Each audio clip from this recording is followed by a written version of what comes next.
경기 침체 속 불법 고리 사채가 기승을 부리고 있는 가운데 군산의 관련 피해가 집중되고 있는 것으로 나타났습니다. 군산조선소와 GM 군산공장 폐쇄로 가뜩이나 얼어붙은 군산 부동산 시장이 고용률마저 바닥을 기면서 침체가 깊어지고 있습니다.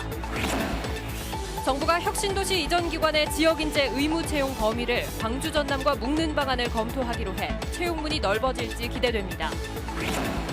전국 최대 규모의 독립만세운동인 3.13 만세운동 재현 행사가 시민 수천 명이 참여한 가운데 전주에서 열렸습니다. 여러분 안녕하십니까? JTB 8시 뉴스입니다. 최근 경기 침체 속에 법정 최고이자의 수십 배가 넘는 불법 고리 사채가 기승을 부리고 있습니다. 지역 경제가 가장 타격을 받은 군산에 관련 피해가 집중되고 있어서 더 큰 우려를 낳고 있습니다. 나금동 기자입니다. 포장마차를 하는 김민규 씨가 처음 사채를 쓴 건 지난 2015년의 일입니다. 생활비가 필요해 강모 씨에게 두 차례에 걸쳐 1,500만 원을 빌렸습니다. 하지만 때로는 현금 서비스까지 받아도 원금은커녕 이자 갚기도 힘에 부쳤습니다. 지금까지 갚은 이자만 3천여만 원, 이자가 월 10%, 연리로는 무려 120%나 되는 살인적인 고리사채였기 때문입니다. 가게에 일주일이면 한 5번 와볼래요. 찾아와. 솔직히 제가 이제 당뇨 있어서 병원에도 입원하는데 병원에도 찾아올까 봐.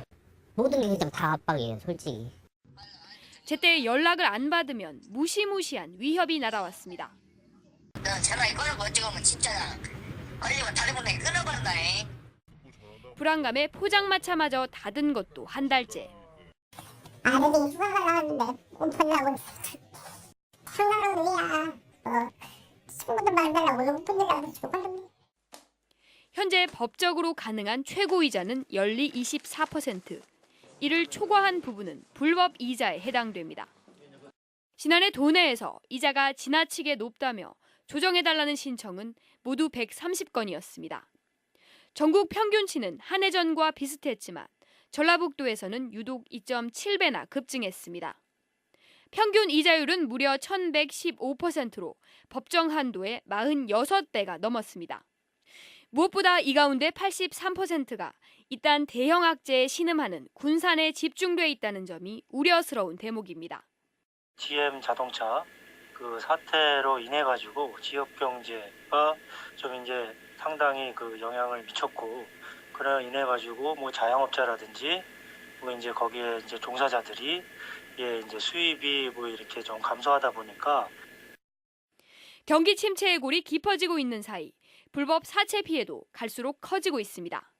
JTB 뉴스 나금동입니다. 군산조선소와 GM 군산공장의 폐쇄로 시작된 군산 지역 부동산 시장의 침체가 좀처럼 나아지지 않고 있습니다. 더구나 고용률마저 최악의 상황이다 보니 부동산 시장은 더욱 얼어붙고 있습니다. 김진형 기자입니다. 산업단지 인근의 한 임대 아파트입니다. 아파트 한쪽 벽면에 커다란 임대 모집 현수막이 붙어 있습니다. 산업단지 가까이에 있어 한때 입주 경쟁이 치열했지만 지난해 GM 군산 공장이 문을 닫은 뒤로 빈집이 늘고 있습니다. 아무래도 본인들이 어떤 그 주거 목적에서 뭐 실직을 한다든지 그리고 이제 장사가 덜 되니까 어떤 자기 어떤 생계를 찾아서 이 지역을 떠난다는 거죠. 군산의 최대 공동주택단지인 수성동도 군산조선소와 GM 공장의 폐쇄 여파를 비껴가지 못하고 있습니다. 살려는 사람보다 팔려는 사람이 많다 보니 아파트 가격은 계속 떨어지고 있습니다. 그래서 가격이 한 2, 3천만 원 정도 가격이 떨어져도 지금 거래는 빈번하게 되지 않고 아파트 수요가 없는 상태에서 공급이 지금 많은 그런 상황입니다. 국가산업단지의 배후 도시인 오식도동은 더욱 상황이 심각합니다. 새로운 근로자들이 들어오지 않으면서 원룸은 절반 넘게 비어 있습니다. 동네가 원룸 600개가 넘어요. 거기가 10개씩만 잡아도 6,000명이시 하는데 많이 돼야 한 2명 된다니까. 지난해 군산 지역의 고용률은 수도권을 제외한 8개 도 가운데 가장 낮은 53.1%였습니다. 고용률이 바닥을 기면서 부동산 경기 침체도 깊어지고 있습니다. 군산 지역 아파트 가격 역시 군산 조선소와 GM 공장이 문을 닫기 전인 2016년에 비해 11.6%나 떨어졌습니다. 기업 유치 등 돌파구가 마련되지 않는 한 부동산 침체는 계속될 전망입니다. JTB 뉴스 김진영입니다. 혁신도시 이전 기관의 지역인재 채용이 의무화됐지만 전북은 채용 의무 기관이 적어서 실제 효과가 떨어집니다. 정부가 채용 범위를 채용 의무 기관이 많은 광주 전남과 묶는 방안을 검토하고 있습니다. 권대성 기자입니다. 전국의 혁신도시 이전 기관들은 지난해부터 지역 인재를 의무적으로 뽑고 있습니다. 해마다 채용 비율을 3%포인트씩 높여 2022년에는 30% 이상을 채용해야 합니다. 문제는 신분이 공무원인 국가기관은 의무 채용 대상에서 빠지는데 전북은 국가기관이 많아 효과가 떨어진다는 점입니다. 전북은 전체 13곳 가운데 농촌진흥청 등 국가기관 7곳을 빼면 의무 채용기관이 6곳, 반면 이웃한 광주 전남은 3곳을 뺀 13곳으로 전북의 2배가 넘습니다. 이렇다 보니 채용 비율은 비슷해도 절대 채용 인원은 큰 차이가 납니다. 의무 채용 첫 해인 지난해 전북 이전 기관들이 119명을 뽑는 데 그친 반면 광주 전남에서는 3배인 359명이 채용됐습니다. 의무 채용 비율이 높아질수록 이 같은 지역 인재 채용 인원의 차이는 더욱 커질 수밖에 없는 형편인데 국토교통부가 보완책 마련에 들어갔습니다. 지역 인재 범위를 이웃한 시도와 합쳐 넓히는 방안으로 전북은 광주 전남과 묶일 것으로 보입니다. 이러면 전북에서 고등학교나 대학을 나온 취업 준비생이 한전처럼 광주 전남에 있는 기관의 지역 인재 채용 전형에 응시할 수 있습니다.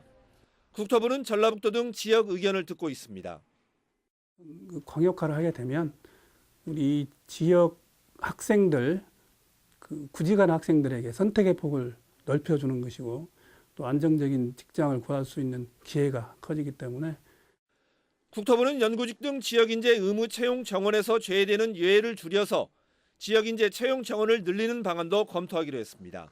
JTB 뉴스 권대성입니다. 전주 3.13 만세운동은 3.1운동의 목소리가 전해져 전주에서 벌어진 전북 최대 규모의 독립만세운동인데요. 3.13 만세운동 100주년을 맞아 그날의 함성이 다시 한번 울려 퍼졌습니다. 정원희 기자입니다.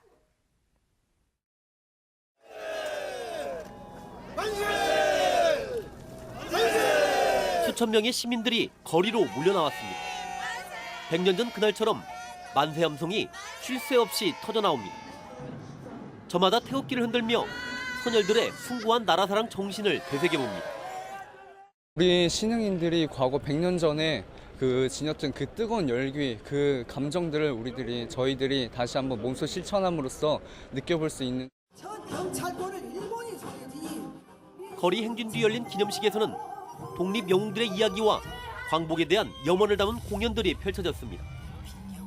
전북을 대표하는 독립유공자들의 후손들도 참여해 자리를 빛냈습니다. 오늘 과거 100년 전 이곳 풍남문관 남부시장에서 우리 어머니와 수만 명의 전주 시민의 독립을 위한 애침이 얼마나 간절했을까. 만세운동의 역사를 알려주기 위해 어린 자녀들을 데리고 동참한 부모들도 적지 않았습니다. 아이들하고 역사 얘기도 같이 해보고요. 어떤 위인들을 알고 있는가, 어떤 선열분들을 알고 계신가 이런 얘기를 같이 하다 보니까 참 좋은 시간이었던 것 같아요. 100년 전 전주에서 벌어진 전북에서 가장 큰 규모의 만세운동. 오늘 하루 거리에 울려 퍼진 우렁찬 함성은 애국심을 고취시키고 민족의 자긍심을 심어주기에 충분했습니다. JTB 뉴스 정원익입니다. 전북교육청이 올해 안에 도내 모든 학교에 공기청정기를 설치하겠다고 밝혔습니다. 전북교육청은 현재 도내 모든 유치원에는 공기청정기가 설치된 상태며 초등학교와 특수학교 5,300여 학급에 대해서는 각 학교의 예산이 모두 지급됐다고 밝혔습니다. 교육청은 최악의 미세먼지 사태가 지속되자 추경 예산을 편성해 중고등학교의 공기청정기 설치 시기를 앞당겨 올해 안에 마무리할 계획입니다. 전주시가 장동에 실내체육관을 건립하기 위해 전라도의 투융자 심사를 받습니다. 전주시는 560억 원을 들여 5,000석 규모의 실내 체육관을 짓는다는 계획으로 오는 22일 전라도의 투용자 심사를 받는다고 밝혔습니다. 전주시는 사업 계획이 투용자 심사를 통과하면 곧바로 올해 추경에 예산을 반영해 부지 매입에 들어갈 예정입니다. 진보 정당들이 스마트팜 밸리 사업을 강하게 반대하고 있어 사업 추진에 진통이 예상됩니다. 민중당은 정부가 김제와 경북 상주에 이어 이달 말까지 스마트팜 추가 공모에 나서고 있지만 1조 원 이상 투입해 대규모 온실을 조성하면 기존 하우스 농가들이 타격을 입어 한국 농업이 몰락할 것이라고 주장했습니다.